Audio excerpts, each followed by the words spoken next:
Eh bien, bienvenue à tous celles et ceux qui viennent de nous retrouver. Dernière ligne droite, seconde partie de l'émission. Dans Ça fait débat, je le rappelle à tous ceux qui nous regardent depuis Saint-Lucarne, depuis votre télévision. Un site qui s'appelle Ça fait débat, enfin le site c'est Facebook, Ça fait débat. Vous cliquez like, donc j'aime, et puis vous réagissez, vous commentez, et puis sur Twitter, CF débat. Allez, mon invité, il s'agit de monsieur Rodolphe Pedro. Bonjour, bonsoir. Bonjour. Vous allez bien? Écoutez, ça va beaucoup mieux. Beaucoup mieux, on va en parler justement. Alors attendez, avant de vous donner la parole, on vous connaît parce que vous avez été surmédiatisé, pas médiatisé, surmédiatisé. Pourquoi? Parce que vous êtes président fondateur du groupe CFCI, vous êtes président fondateur de l'UNIFI, c'est l'université de la finance pour les décrocheurs et pour les jeunes des quartiers populaires. Et puis, alors, vous êtes sorti blanchi de plusieurs déboires judiciaires. Je veux dire, depuis 4 ans, vous, Rodolphe Pedro, vous avez été mis en cause dans plusieurs affaires judiciaires dont aucune n'a abouti. Est-ce qu'aujourd'hui, d'abord, dans quel état d'esprit vous êtes aujourd'hui, Rodolphe Pedro? Écoutez, c'est ce que je vous dis, ça va beaucoup mieux. Après 4 ans de combat judiciaire, je sors complètement blanchi de toutes ces histoires, de toutes ces accusations. Mais réellement, on a voulu... Brièvement, les accusations, ça portait sur quoi? Mais tout, ça a été de blanchiment, séquestration, extorsion de fonds, tout ce que vous pouvez trouver dans le code pénal, on me l'a collé. Alors avec le recul aujourd'hui, quelle interprétation vous donnez à tout cela, Rodolphe Pedro? Mais pas moi, l'enquête. On a tenté de me tuer économiquement. On a tenté de me tuer médiatiquement. On a tenté de me tuer personnellement. Mais le on aujourd'hui... De là, vous comparez à Tapi. Le on aujourd'hui, on sait. On sait qui est le on. L'enquête l'a démontré. Qui c'est le on? Le on, ce sont des gendarmes.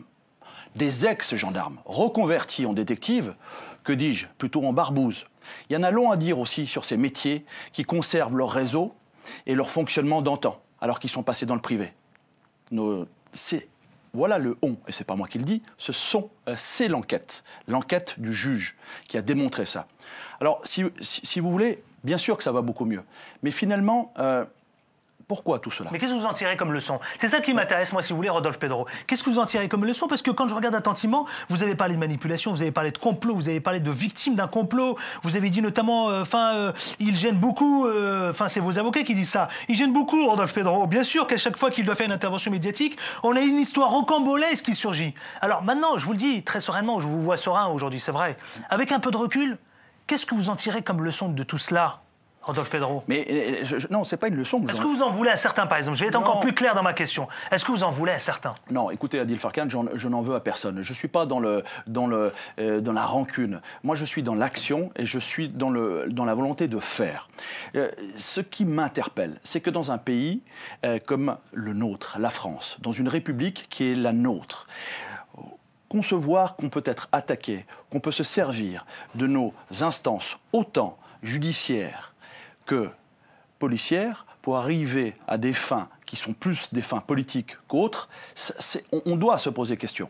Pourquoi? Alors que moi, je n'ai jamais été ni encarté à droite, ni à gauche. Alors selon vous, pourquoi on a tenté de vous déstabiliser? Vous l'avez dit vous-même, économiquement, médiatiquement, pourquoi selon vous on a tenté... Vous avez dérangé? Vous dérangez encore? Mais je vais vous répondre, je crois tout simplement qu'on est encore dans un comportement, dans une logique d'ancien régime. Je crois que quand vous n'êtes pas bien né, je crois que quand vous ne portez pas le bon patronyme ou que vous n'avez pas la bonne couleur de peau... C'est vrai que vous êtes fils de banlieue, vous, rappelons-le. En France, c'est compliqué. Je pense qu'on se confronte à des castes, et ces castes-là sont très puissantes. Je pense que la France des réseaux est plus que d'actualité aujourd'hui. Et c'est à ça que je me suis confronté. Vous êtes convaincu par ce que vous avancez là? Mais pas moi. 4 ans de procédure pour arriver à être complètement blanchi. Je peux vous dire qu'on a mis les mains dedans. On a eu des enquêtes, on a été entendu, on a eu des centaines d'heures d'audition. Si je vous dis qu'aujourd'hui, je sais par où je suis passé, parce que j'en suis la victime et la première victime, mais au-delà de ça, qu'est-ce qu'on a fait? On n'a fait que stopper l'élan et la volonté que j'ai de faire quoi? De faire l'UNIFI, qui n'est plus l'université de la finance, mais qui est l'université des métiers de la vente. Parce que l'UNIFI... On va en parler justement. Juste ma dernière question. Est-ce que vous en voulez à certains dans cette affaire-là? Je n'en veux... Puisque vous en sortez blanchi maintenant. Mais je n'en veux à personne. Tous ces déboires. Je n'en veux à personne. Et je vais vous dire pourquoi je n'en veux à personne. Parce que pour moi, l'avenir est devant. Le passé... peu importe. Vous avez rédigé un livre qui a bien fonctionné, qui a bien tourné. Il continue à tourner d'ailleurs, aux éditions Le Plomb. Ça s'appelle L'Agnac. J'aime beaucoup l'Agnac. Alors, Rodolphe Pedro, vous avez parlé de l'université de la vente des métiers. Oui. Des métiers de la vente, pardon.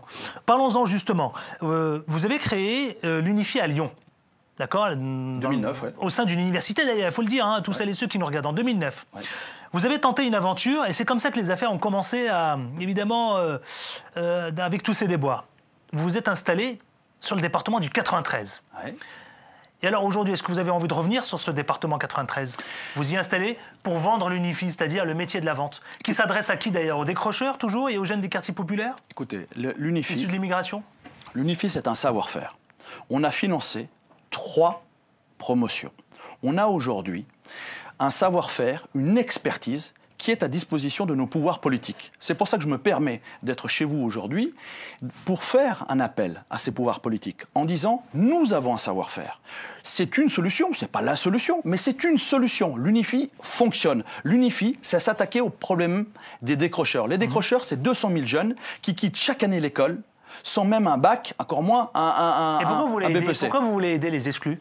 Parce que je pense, Adil Farkan, que quand une société laisse de côté sa jeunesse, c'est une société qui va mal, c'est une société malade. Ce n'est pas un combat politique d'aider nos jeunes, c'est un combat sociétal, c'est un combat qu'on doit tous mener. Surtout que dans nos quartiers, nous avons de véritables pépites, des jeunes qui sont en plein d'énergie, que cette énergie travaillée, et je ne parle pas de réinsertion, je n'aime pas ce terme, je parle de reconversion d'énergie. Servons-nous de cette énergie positive pour les mettre au boulot. Vous avez dit, Rodolphe Pedro, vivre dans des quartiers défavorisés est très difficile. Notre jeunesse est notre avenir, on n'a pas le droit de l'abandonner. En France, si vous n'avez pas le bac, vous n'êtes rien. On peut réussir sans diplôme, il y a un très grand racisme social vis-à-vis des non-diplômés. C'est ce que vous avez affirmé il y a à peine 2 ans. Oui, mais si vous voulez, on peut cumuler. Il y a un racisme pour les non-diplômés, qui cumulent bien souvent, quand ils sont en échec scolaire, leur quartier d'origine, voire même ce sont des Français de seconde zone, alors que moi je ne connais que les Français. L'origine n'a pas d'importance, la confession religieuse n'a pas d'importance. Vous pouvez être musulman, mais tout étant français. Ne l'oublions pas ça. Pourquoi ces étiquettes-là ? Pourquoi ces laissés pour compte ? Pourquoi 200 000 décrocheurs par année que fabrique notre système et toujours dans les zones les plus enclavées, les plus difficiles, où ces mômes cumulent l'échec scolaire, l'échec parental, tous les échecs finalement sociaux. Je vais être un peu provocateur avec vous, Rodolphe Pedro, mais pourquoi ne pas rencontrer Najat Vallaud-Belkacem, qui est la ministre de la Jeunesse et des Sports ? Pourquoi ne pas rencontrer Benoît Hamon, qui est le ministre de l'Éducation nationale ? Pourquoi ne pas les rencontrer ? Alors, écoutez, et leur soumettre votre université de la finance ? La ministre de la Jeunesse, c'est quelqu'un que nous connaissons bien. Elle était présente à l'inauguration de l'Unifi. Elle travaillait sur Lyon. Elle a toujours été présente, elle a toujours été là. Ce que je pense... Ça vous soutient encore ? Écoutez, ce que je pense réellement, c'est qu'avant de sortir blanchi de toutes ces accusations, je pense que je n'étais pas la personne fréquentable. Je crois que c'est ça. Et c'est pour ça que ça a été fait. C'est pour ça qu'on m'a attaqué sur tous bords pour me retarder dans ce combat qui est l'Unifi. Mais encore une fois, au-delà de l'étiquette politique, j'en appelle à nos politiques d'aujourd'hui et de demain. En place, aujourd'hui ? En place et demain, cette Unifi, ce savoir-faire, cette expertise qui nous permet enfin de pouvoir travailler sur les décrocheurs, que je rappelle au nombre de 200 000, doit servir. On n'a pas financé ces universités, on n'a pas financé ces promotions pour rien. Ça doit servir à nos politiques d'aujourd'hui et de demain, dans l'intérêt de notre société, pour nos jeunes, mais pour la société dans sa globalité. Un môme, quand il décroche entre 16 et 25 ans... Vous pensez sincèrement que...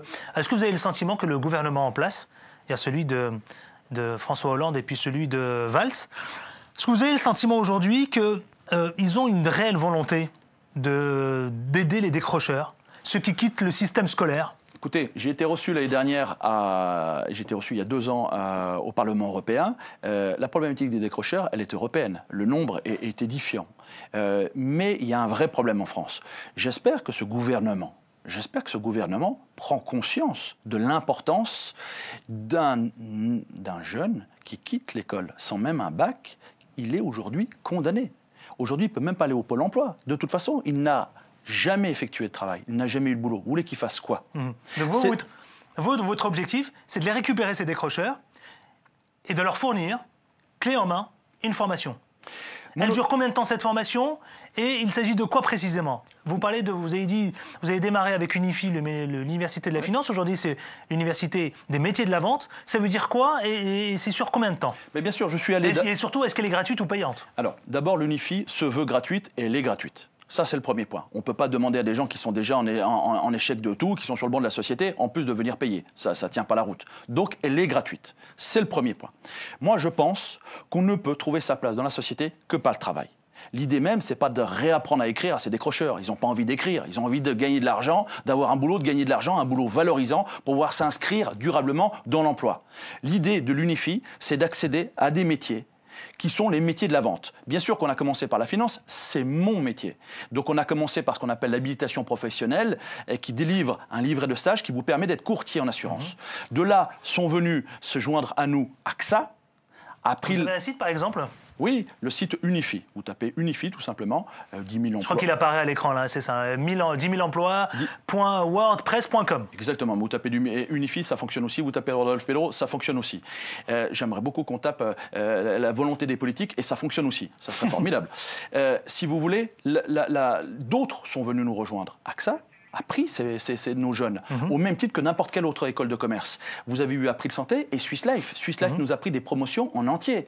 Ça veut dire qu'il y a un vrai savoir-faire. Moi, ce que j'ai demandé à ces grands institutionnels, je leur ai dit, ne les regardez pas par ce qu'ils n'ont pas, c'est-à-dire ils n'ont pas de bac, etc. Si j'ai bien compris, c'est une seconde chance que vous leur offrez là. Mais c'est plus qu'une seconde chance, j'ai envie de dire que c'est la première chance, parce qu'à part être décrocheurs, c'est-à-dire cancre, qu'est-ce qu'ils ont eu comme chance? À part se démerder dans un système D qui est dans leur quartier, qu'est-ce qu'ils ont eu comme chance, Adil Farkan? On n'a pas tous la chance d'être issus de la diversité, d'être ministre. On n'a pas tous cette chance-là. On n'a pas tous les capacités. Moi-même, j'étais un cancre. Je n'ai pas fait d'études supérieures, si vous voulez.